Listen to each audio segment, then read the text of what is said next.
Le dispositif est présenté comme puissant. Des dizaines de navires de guerre américains appuyés par des centaines de chasseurs et avions de surveillance avec pour mission contrôler H24 les moindres mouvements dans le détroit d'Ormuz. L'opération baptisée Projet Liberté est censée permettre la reprise du trafic maritime et le Pentagone revient sur la première journée d'hier, synonyme de regain de tension avec l'Iran.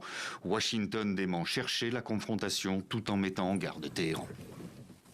À ce qu'il reste des forces iraniennes, je dis, si vous attaquez les troupes américaines ou des navires commerciaux innocents, vous serez confrontés à une force américaine écrasante et dévastatrice. Le président a été clair à ce sujet. Washington affirme avoir réussi à faire passer hier 2 navires commerciaux américains en toute sécurité dans le détroit d'Ormuz et détruit 6 embarcations iraniennes. Ce que dément Téhéran, qui nie également toute responsabilité dans l'attaque ce lundi contre le site pétrolier de Fujairah aux Émirats arabes unis et revendique une nouvelle fois sa mainmise sur le détroit d'Ormuz. Tout navire souhaitant le franchir doit obtenir l'autorisation des forces armées de la République islamique pour des raisons de sécurité.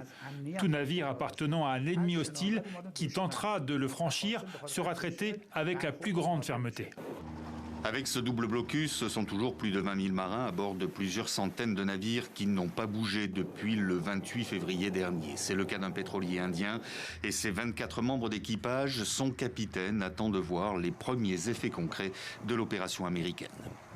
Nous n'avons reçu aucune information concrète à ce jour concernant ce transit par le détroit d'Ormuz, car nous attendons toujours la confirmation de diverses autorités maritimes et de notre siège social. Washington présente son opération comme une mesure défensive, limitée dans le temps, précisant que les forces américaines n'ont pas besoin de pénétrer dans l'espace aérien et maritime iranien.